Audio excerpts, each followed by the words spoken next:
Habari yako, siasa na dini. Siasa ya Mashariki ya Kati bwana, dini haikuepeki. Utajikuta tu unaanza kuongelea mambo ya dini. Lakini kwa bahati nzuri nimesoma hizi dini zote kubwa duniani. Umeona Wakristo, Waislamu, Wahindi, sijui wa Iran, nimesoma dini nyingi kubwa duniani. Kwa hiyo naweza kutetea hoja. Hii comment ya mdau hapo inaeleza juu ya kwamba Waislamu walieneza Uislamu kwa njia ya upendo, sio kwa njia ya vurugu wa Arabu Lakini pia anaeleza kwamba ndo waliintroduce masuala ya mavazi na usafi, yani ustaarabu. Sasa kabla ya kuelezea jinsi dini zilivyoenezwa, nianze kuelezea katika ustaarabu wa mavazi na usafi. Waafrika wengi wanajua historia iliyotokea hapa Afrika. Hawajui historia ya nje ya Afrika. Watanzania wengi wanajua historia kilichojiri hapa Tanzania enzi za kale. Hawajui kilichojiri nje ya Tanzania. Waarabu na wazungu walipokuja hapa walituletea vitu vipya. Kweli walikuta pengine watu wengine wanavaa mavazi yetu ya kitamaduni ya ngozi, wakaambiwa kanzu hizi hapa, na Wakristo kule wakaambiwa labda suti hizi hapa. Kwa hiyo leo ukiwauliza Wakristo na Waislamu watakwambia kwamba mzungu ndo aliyetuletea ustaarabu wa kuvaa mavazi na ustaarabu wa kufanya hiki na hiki. Waislamu nao watakwambia Mwarabu ndo alituletea ustaarabu wa usafi, Mwarabu ndo alituletea ustaarabu wa mavazi. Lakini uhalisia ni kwamba mzungu na Mwarabu civilization haikuanza kwao. Wao wenyewe haya mambo walijifunza kutoka India, kutoka China, kutoka Babylon, kutoka Iran na kutoka Egypt. Enzi hizo Egypt ikiwa ya Waafrika. Kwa huo ustaarabu wa mavazi na jinsi ya kujisafisha walileta vitu ambavyo na wao walikuwa wameshafundishwa. Mzungu na Mwarabu civilization haikuanzia kwao. Turudi kwenye namna dini ilivyoenezwa sasa. Watu wengi ukisikia Wakristo na Waislamu huwa wanasema dini imeenezwa kwa njia ya upendo. Kwa sababu gani? Kwa sababu ndio historia walioikariri, kwa sababu wanajua historia ya Tanzania tu au ya Afrika Mashariki tu. Afrika Mashariki Waislamu walienezewa dini kupitia biashara, Waarabu walikuwa wanakuja kufanya biashara, lakini pia kupitia elimu. Waarabu walikuwa wanahamia huko wanatoa elimu. Wakristo nao walienezewa Ukristo kupitia wamishonari waliokuja wakieleza habari za upendo, kusameheana, kufanyana hivi.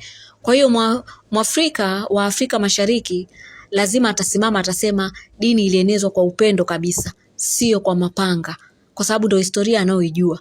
Lakini sasa sisi tunajua historia ya dunia wengine, kwa hiyo lazima tuwaelezeni dini ilivyoenezwa kwa njia zote, sio kwa njia mnaoijua nyie tu ya Afrika Mashariki.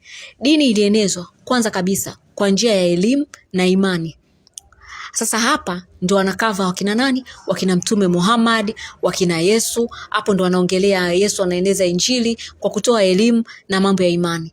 Mtume Muhammad anaelezea watu juu ya jinsi gani ambavyo Mwenyezi Mungu kamwagiza kwa njia ya amani kabisa, kwa kutoa elimu kwa wanafunzi wake, umeona au maswahaba wake, anatoa elimu, anawafundisha mambo ya imani.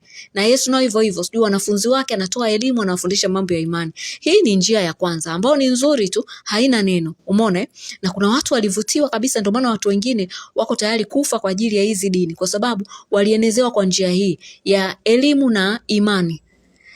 Kuna njia nyingine ya pili, ni njia ya uhamiaji. Hii ni wale watu ambao sasa pengine walianza kumsikia Yesu na Mtume Muhammad pale Mashariki ya Kati, wakaanza kuhamia katika maeneo mbalimbali, kwa sababu binadamu sisi huwa tunahama.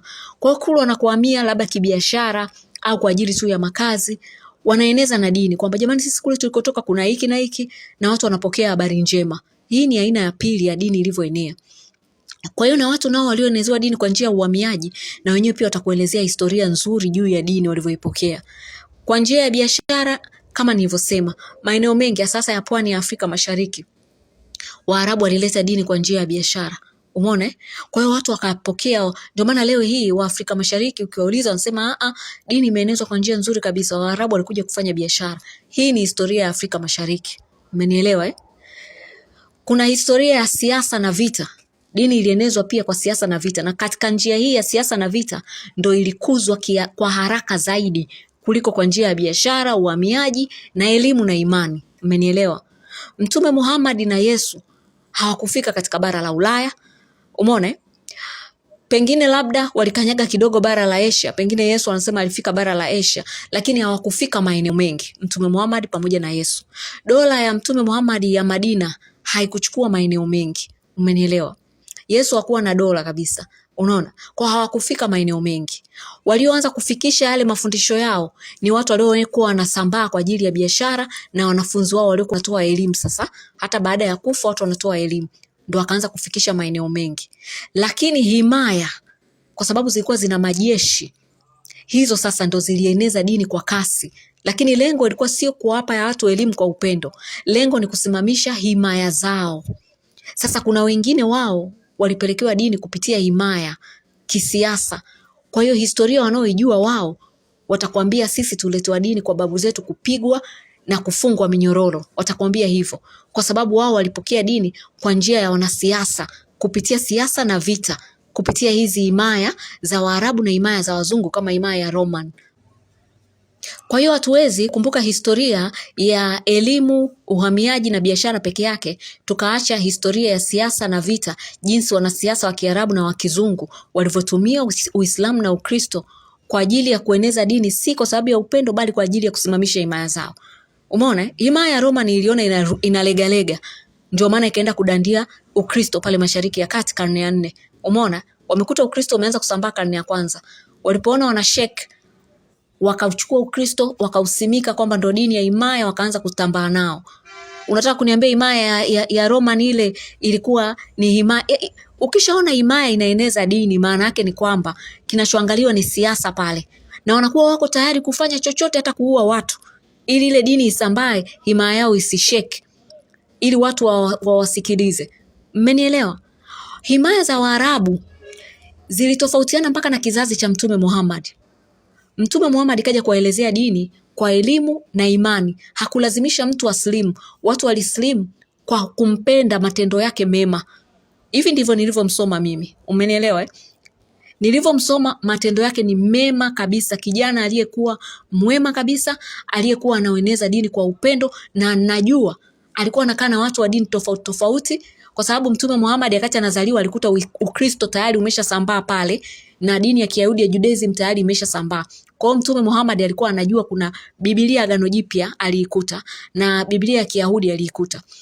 Kwa hiyo alikuwa anakaa na Wayahudi, alikuwa anakaa na Wakristo. Hakuwapiga wala hakuwalazimisha waingie Uislamu.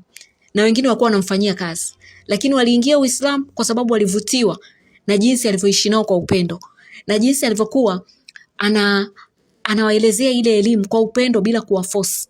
Kwa hiyo wakajikuta sasa mtu akiingia katika dini kwa njia hiyo anakuwa yuko tayari kuifia. Mmenielewa?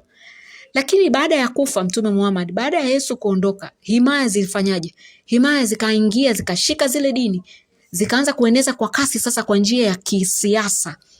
Hapo sasa ndo hata kizazi cha Mtume kiliposimama kikawaeleza wale watawala wa himaya, jamani, hapa sipo, hivi mnavyoenda sio. Walifanywaje vizazi vya Mtume? Wajukuu wa Mtume walifanywaje? Ilibidi waanze kuondoka yale maeneo. Umenielewa? Kuna mwingine alipewa sumu.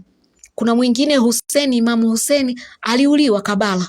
Ile yote ni watu wanataka kueneza dini kupitia siasa. Wako tayari kuua mpaka kizazi cha Mtume. Sasa watu kama hao walioenezewa dini kwa njia hii, wakikwambia tumeenezewa dini kwa njia ya mapanga, utawabishia? Wakati waliona mpaka kizazi cha Mtume kinauliwa ili wao waipate hiyo dini, kumbe kupitia siasa. Mmenielewa? Kwa hiyo tunaposema kwamba mtu akizungumzia kwamba dini ilienezwa kwa njia ya siasa na vita, usipinge, ila unaweza kumuelezea na wewe kwa upande wenu nyie kwamba sisi kwetu Afrika Mashariki ilienea kupitia biashara na elimu kutoka kwa wamishionari wa Kikristo na wa Kiislamu. Unaelezea tu hivyo.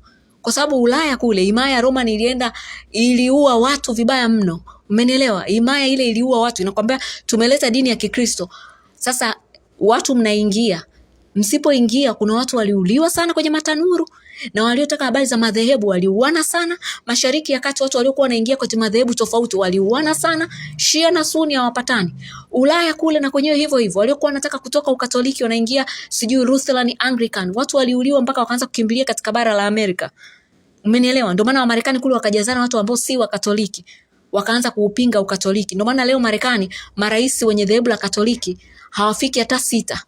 Nafikiri wako 5 tu, wakati nchi imeanza mwaka 1776. ni kwa sababu walikuwa wanauhofia kwa sababu ya kile kibano walichokuwa wanakula wakiwa kule katika bara la Ulaya. Mimi ni Robin Rachel kutoka Robin Media.